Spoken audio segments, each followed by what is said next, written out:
A day in the life with Caribon Sisters.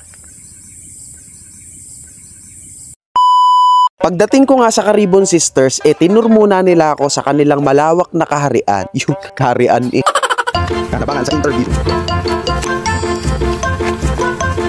Yan yung mga nakikita nyo pong kambing tsaka baboy na yan. Pati po yung malawak na lupain na yan. Sa inyo po ba yan? Ah, hindi po pala, sa kanila yan. Nakita nyo lang po. Lahat ng natatanaw. Lahat po ng natatanaw nyo na yan. Ay, hindi po sa kanila. Yun po yung bahay ninyo, yung taas na yun. Ate Jenna, yung pinanggalingan nyo pong bahay? Kanya. Bahay nyo po. Yung pupuntahan po natin, sa inyo rin po. Grabe, ang dami nyo po palang bahay. Jessica, so sa KMJS po ako. Sa GMA. Mga pa-KMJS pa yata. Ayan, ay hello po. Pasensya na po ha. At vlogger po kasi. Kaya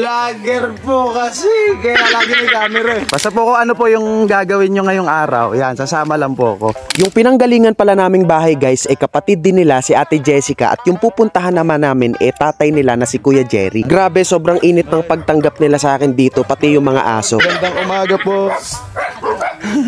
Hello po. Umaga po. Mabless.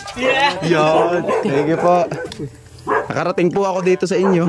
Mag-i-interview muna kami. May meeting pa si Kuya Jerry sa barangay Chief Tanod. Kaya ayan, habang iniintay namin siya kasi kasama siya sa mga content tsaka sa paglukad. Naghahanap muna kami ng lugar ng mapag-interviewhan. Sa tapahan daw. Tapahan.